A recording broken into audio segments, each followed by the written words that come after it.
Hey, Georgia. Hi, John. Okay, so to start off today's episode, I want to show you a video. Okay, that sounds good. What's it about? Well, it's a video that I got as an email attachment out of the blue in 2012. And I think I want to just show it to you and get your honest reaction. Okay. It's too dark. Right, it's kind of shaky footage. There's like a green cast on everything, kind of a night vision situation. Yeah, I'm just recording it. Hey, John. They're all waving. Yes, we love your song. I can't really tell where they are. It looks like there's trees and stuff in the background. So, yeah. Let's get hated! Okay, well, that's a motley crew there. But what's going on? Yeah, so... I have so many questions. So for context, in 2012, I had just released an album about Quakers in the 17th century who felt led to go naked through the streets of England. And this group of Australian young Quakers liked the album I released and sent me this video. Okay. That raises some other questions. Yeah, so... We'll get into it. Thee Quaker Podcast. Story, spirit, sound. I'm Jon Watts. And I'm Georgia Sparling. And in this episode, we want to take you with us on a trip. All right, great. Got my passport ready. Where are we going? So this past summer, I was invited to give a talk at Australia Yearly Meeting. Did it have something to do with that video? Yeah, well, kind of. So the video that we played at the top of the show was from a Quaker youth group in Australia. And until I got that video, I actually didn't know that there were Quakers in Australia. But I saw that and I knew that they were a fun group. Yeah, obviously. So a few years later, when I got invited to their yearly meeting, I was excited to go and connect more with these Australian Quakers. Okay, but for the uninitiated, remind us what a yearly meeting is. Right. So Quakers name our gatherings by how often we meet as a group to make decisions. So our local community churches are called monthly meetings because that's how often they have a business session. Then those monthly meetings are all a part of a larger regional gathering, which is called a yearly meeting. Okay, got it. And you've spoken at a few of these over the summer. Yeah, I've been speaking at yearly meetings for a long time. As a songwriter, I used to get invited to offer sort of a musical plenary at yearly meetings all over the country. And lately I've been getting invitations to come and talk about this vision for the future of Quakers. And that's what brought you to Australia, right? Yeah, exactly. And Australia Yearly Meeting was actually online this year. And so I also did a bunch of travel around the country and visited a bunch of these local meetings. So today I want to take you with me as I meet with Quakers from all over Australia. Okay, great. So I am curious, first of all, to know just how Quakerism got to Australia and what it's like there. Yeah, I had the same question, and I figured we'd start there and then explore regionally a little bit. We'll talk about the past and present of Australian Quakerism, and we'll visit Quakers in Sydney, in Tasmania, in Perth, Canberra, Thurroll, and the Blue Mountains. And we'll hear some of your talk? Yeah, I might include a little bit of my talk at the end, but first, strap on your seatbelt, lower your tray table, and join me for a 15-hour flight in which the sun never rises.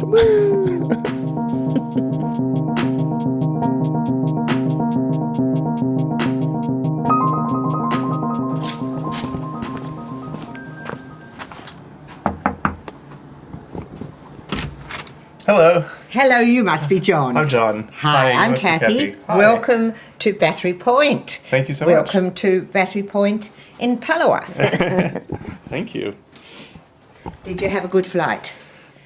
I did. I'm still a little bit jet lagged. Yes, but, it's a jolly long way, isn't it? Really? Very long. We'll start our journey in Hobart, Tasmania, where my host was a fount of information about the history of Quakerism here. Hi, I'm Kathy Rundle. I live in Hobart, Tasmania. Tasmania is the southern island off Australia, but it's part of Australia. I go to Hobart meeting. I've worked as the archivist at the Friends School in Tasmania, and I'm currently the archivist of the Meeting House here in Tasmania. So I asked Kathy about how Quakerism came to Australia, and she shared with me the story of James Backhouse and George Washington Walker, two Quakers who traveled from England in the 1830s under a concern for the state of the penal system in Australia.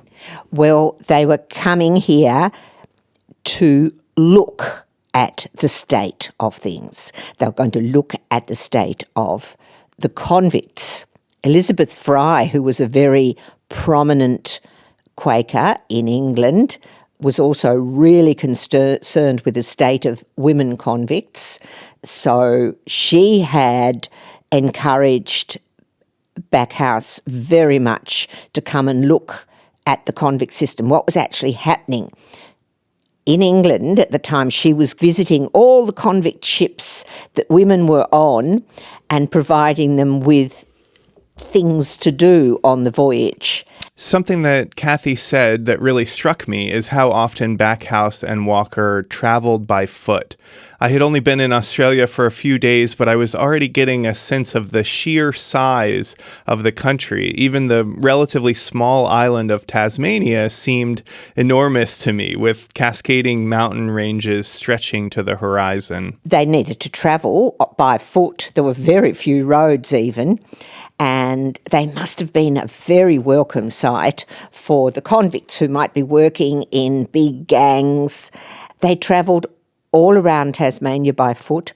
And then Backhouse and Walker's travels led to the Sydney Devonshire Square meeting being made, and that's the biggest meeting in Australia, I think, now.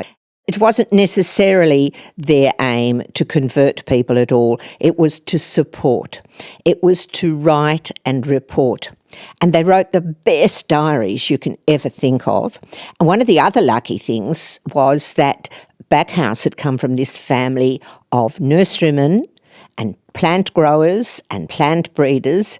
And as he walked around Tasmania, he discovered plants, all sorts of wonderful plants. So a great many of our native plants in Tasmania have Backhousii as part of their botanical name.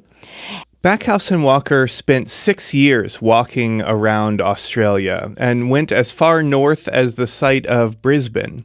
They visited penal settlements wherever they went, writing home to Elizabeth Fry about the condition of the prisons, and they also established meeting houses in many of the places they visited.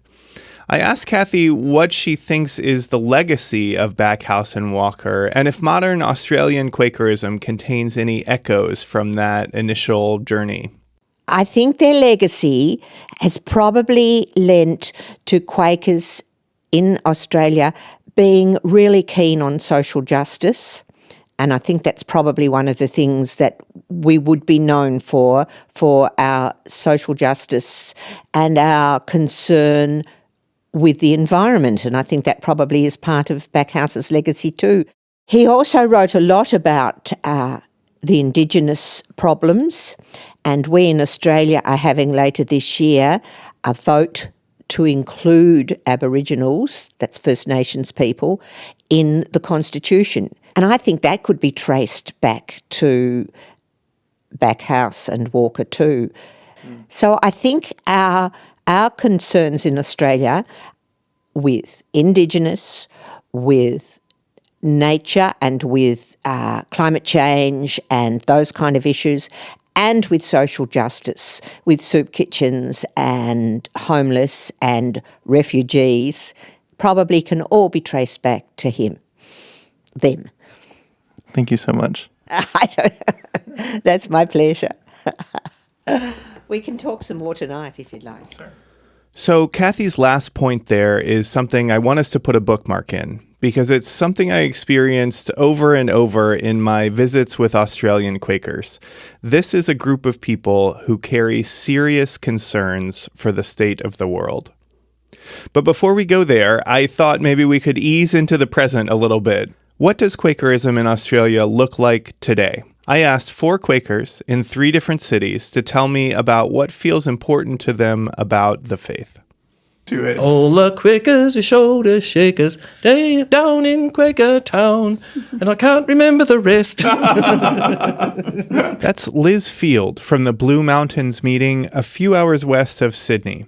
I interviewed Liz and Elizabeth Mitchell, another member of the meeting. Here's Elizabeth.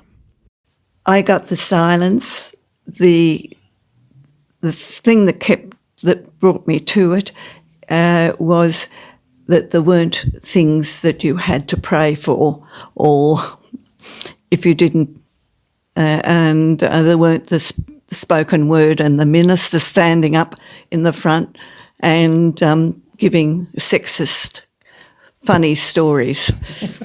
So that was it.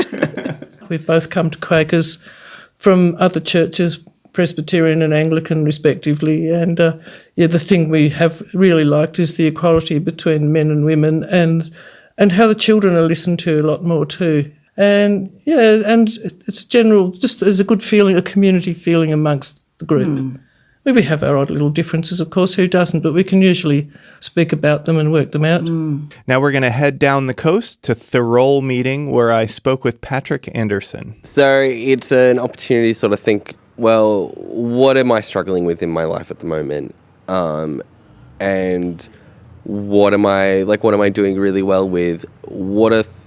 And sort of bringing it back to a faith of, how is this reflecting God? What, moving forward, if I have challenges, can I, what would Jesus kind of suggest I do with this?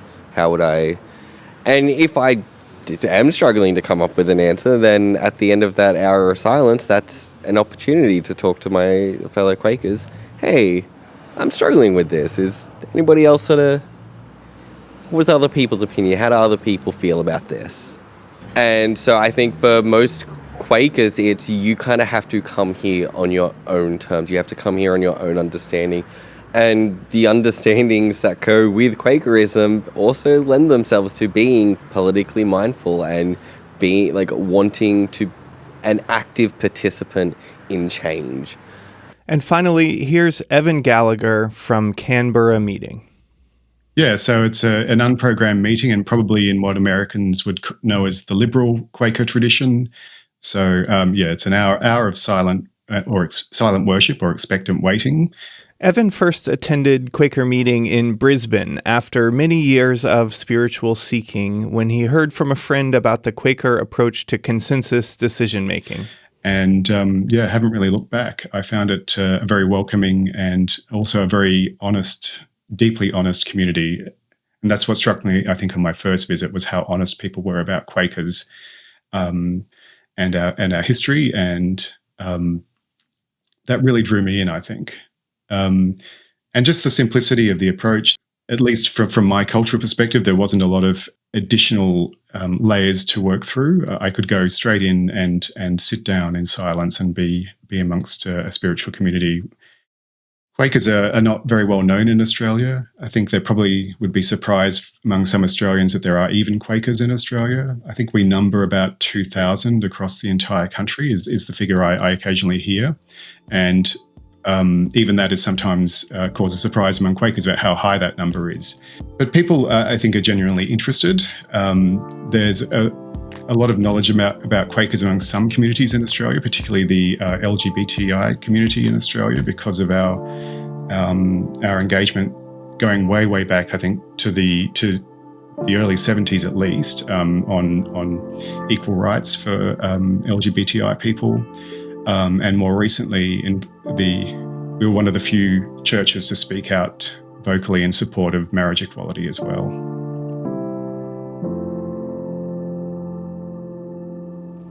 After the break, we take you inside of the historic Quaker Meeting House in downtown Sydney and we wrestle with some of the political issues that Australian Quakers care most about. Also, Jon gives his talk. My name is Eric Mall. I'm a member of Norristown Friends Meeting in suburban Philadelphia. But for the last 2.5 years, I've been living in Arizona along the border, teaching at a community college. As I moved to a rural area, 2,500 miles away from my home meeting and about 2 hours from the local meeting in Tucson, I started looking for other ways to maintain my Quaker connections and to continue on my spiritual journey. I was excited a few months ago to find the Quaker Podcast. I've enjoyed listening to current conversations about what people are doing, whether it's a farmer in North Carolina or messages being shared at a meeting in Maine. It's a nice way to be able to stay connected, even though I don't have a local meeting to go down the street to. We have loved hearing stories from listeners like Eric about how the podcast is allowing them to connect with and explore Quakerism, whether or not they're able to attend in-person meetings. We see the Quaker Podcast not as a substitute for Quaker meetings, but as another way to explore spiritual growth, curiosity, and engagement with their faith. And you can be a very real part of that in a very practical way by becoming a monthly supporter. A gift of $5, $10, or $20 will really make a difference in the work we're able to do here as we tell new stories of spiritual courage and expand our listenership among Quakers and the Quaker curious. Will you consider partnering with us today? If so, head over to thequaker.org to find out how you can start giving. That's thequaker.org. Okay, so where are we right now? Well, we're outside the Quaker Meeting House, which is in Devonshire Street in Sydney, Surrey Hills, built in 1903. You might remember that Kathy Rundle, at the beginning of this episode, mentioned that Backhouse and Walker established a Quaker meeting in Sydney, which would later go on to become the largest meeting in Australia. I was lucky enough to get a tour of that meeting house from the clerk. Hey, I'm Anne-Marie Johnston. I live about 15 minutes away from the meeting house, and my meeting is Devonshire Street, local meeting in Surrey Hills, inner city Sydney. We start the tour on the street in front of the meeting house. It's a quiet street, but there's a trolley that passes by every few minutes. The meeting house is old with lovely stained glass windows up the top, and a building that needs a little bit of loving care, to be honest, but it's going to get that in the next month. So, yeah. Well, and it really stands out on this street. It's this sort of brick facade with a nice porch, and it's surrounded by tall buildings and little shops, pizza parlours, a couple of coffee shops, pub on the corner. Pub on the corner. Yeah. It reminds me a little bit of my meeting back home in Philadelphia. These kind of meetings in the center of town that kind of stand out for their architecture. Yes. The building is clearly full of history, and I asked Anne-Marie to tell me a little bit about its story. The meeting house was built here because this was a terribly poor area, and night classes were set up here when it was built after 1903, and children could come and do their homework here and have extra lessons at night, and it was a safe place for women working in the factories to come and sit and have lunch at lunchtime. And that was the whole idea of building it in this area, was that it would be a facility for these desperately poor people who lived in Surrey Hills. And the community, of course, like many inner city areas, has changed. It's a very expensive area in which to buy and live. It still has little pockets of housing commission homes, of people who are less well off, but it's certainly changed a lot over the years. So can you walk me through the meeting house a little bit? Yeah, sure. Better get out keys. So we're walking through an old wrought iron gate, which is quite beautiful in its own way. And here are one of the lovely stained glass windows, and we're just about to go in through the old doors of the meeting house. The money to renovate this was given to us by two Jewish families. And what happened in the 1930s into early 1940s is Quakers met people who were escaping persecution in Europe. They met them when they arrived on the boats, and they gave them all the families £50 in those days to get them started, and said to them, pay us back when you can, but if you never pay us back, that's all right. We just want to give you a hand up to get started in this country. And then two families in the 1990s, when they died, left money for the renovation of this room, which is very lovely, I think. Okay, so now we're in the worship space. There is a beautiful herringbone wooden ceiling, beautiful old benches, but more comfortable chairs in the middle for those attending meeting for worship. The chairs are all facing inward. How many people would you expect would fill up these chairs on a Sunday morning? We usually have about 20. Sometimes we have more, sometimes we have less. So I wonder if you could walk me through a typical Sunday morning. We meet on a Sunday for an hour. We sit in concentric circles, and we actually sit in silence, or what I prefer to call stillness, for about an hour. People can, sometimes people feel moved to give what we call ministry. The idea of sitting in the stillness is to listen and to wait until you feel that you actually have received something that you feel you would wish to share with the group. Recently, our meetings have been almost totally silent.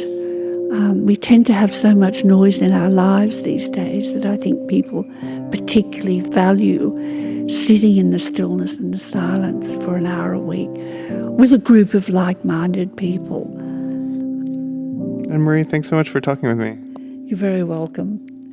So we've reached the final segment of our trip to Australia, but I couldn't end the episode without talking a little bit about activism. Basically, every Quaker I met in Australia had a project, something related to social justice, whether it was working with refugees or on climate change or any number of other concerns. The politics of change always seemed top of mind in each conversation. So I asked a few folks about that tendency among Australian Quakers and where that energy has been directed lately. I personally would say that the motivating factor with Quakers in Australia is peace. I suppose the way I always think of it is we are called to be peacemakers, not peacekeepers. Of course, peacekeepers can often be the people who, okay, folks, just settle down, don't do anything, don't upset the apple cart. Whereas peacemakers are the people who campaign, as it were, against oppression. The two I'd probably name at the moment are the voice and the environment. We have produced a massive amount of coal in this country. We have dug up and made a very rich living on the back of coal.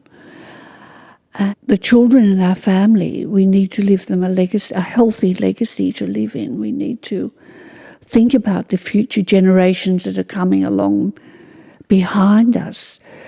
And what we want to leave them is a beautiful earth that they can celebrate and live on and enjoy, along with nature, which I think nature is what enriches us and which there's nothing like going for a bushwalk, or there's nothing like spending time with animals to enrich your spirits.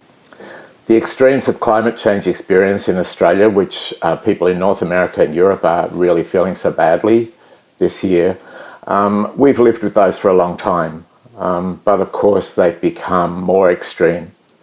And we had a Conservative government which just refused to acknowledge this for so many years. And I think this really energised Quakers in particular. I mean, there's a long tradition of this in Australia, but I think the last 10 years really energised the community in thinking we've got to make people wake up on this. And because Quakers have that alignment with the Australian emphasis on practicality, on rolling your sleeves up and getting the work done, I think, and because Quakers are aware in Australia that they're a small community spread over a big area, you'll find Friends taking on way more jobs than they probably should.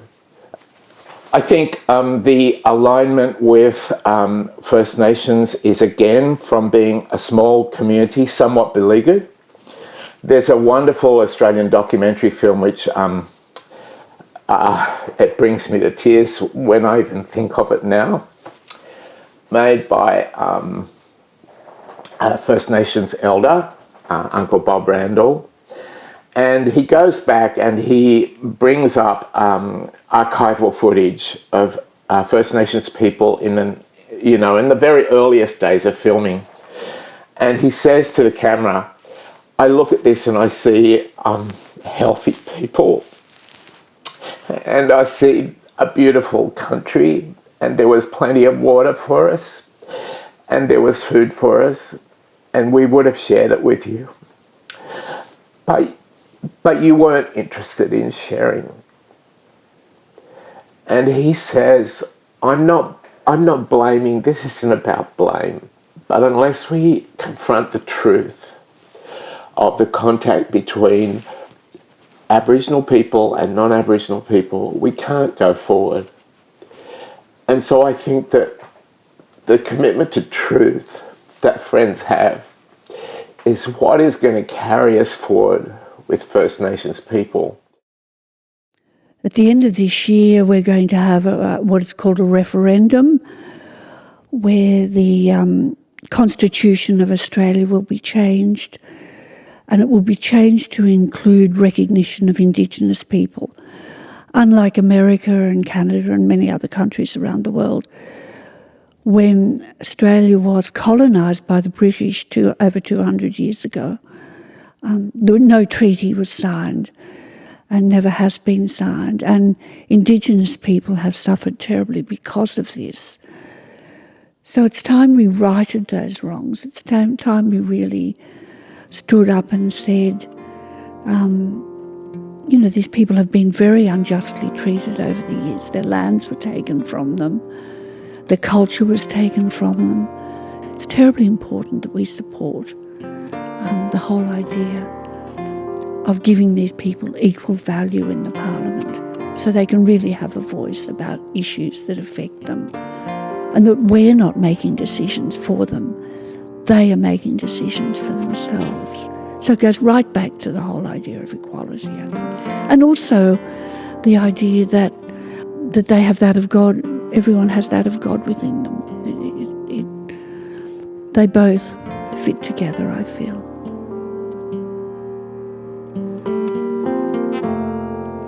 That was David Tare, Anne-Marie Johnston, and Mark McLeod of Perth, Sydney, and Canberra meetings.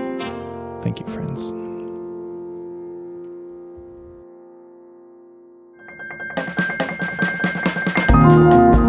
Thank you for listening, and thank you to our many guests today: Patrick Anderson, Evan Gallagher, Liz Field, Anne-Marie Johnston, Mark McLeod, Elizabeth Mitchell, Kathy Rendell, and David Tare. Remember, you can comment on this episode, ponder some of our discussion questions, and access the transcript for Quakers in Australia at QuakerPodcast.com. This episode was produced by Jon Watts and myself, Georgia Sparling. Jon also composed the music for this episode. The Quaker Podcast is part of Thee Quaker Project, a Quaker media organization with a focus on lifting up voices of spiritual courage and giving Quakers a platform in 21st century media. We would love it if you would join our giving team. You can learn more about how to do that at thequaker.org. That's THEE Quaker.org. Every contribution expands our capacity to tell Quaker stories in a fresh way. Okay, before we go, we want to share a snippet of the lecture that Jon gave at the Australia Yearly Meeting. Here's a clip, and if you want to listen to the whole thing, check out our episode notes where we'll have a link to that. We're taking next week off, but we'll return in 2 weeks with a fresh episode. I want to share with you about this moment in my life when I realized that things were changing in our society. And I had an epiphany. It was because I made a silly video and I put it online. It was 2009. The video was to promote a music video, a song that I had written about growing up Quaker. And I called it Dance Party Erupts in Quaker Meeting for Worship.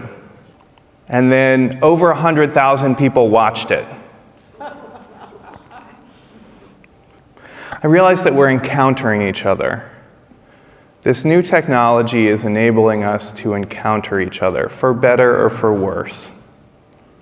Across theological lines, across geographic lines. And it's enabling other people to encounter us. And so I had this idea. If this platform is so powerful, if anyone in the world can access a video that a Quaker made on YouTube, then why does it have to be only me that has this superpower? Why don't we tell our stories all over the world? So I started digging deep into my Quaker practice, my Quaker training, and realizing that every moment is an opportunity for something sacred to happen. That every word that we speak could be the most powerful word that we've spoken. But we have to be ready for that. We have to prepare for that. We have to join each other in being ready for that. And so I started treating this thing that I was doing, this interviewing Quakers, as a ministry. I realized that this type of speaking, this type of listening, it's something we're really good at as friends when we try, and we sit, and we wait, and we speak the words that come to us when we wait. That's a powerful gift. It's something that the world is hungry for.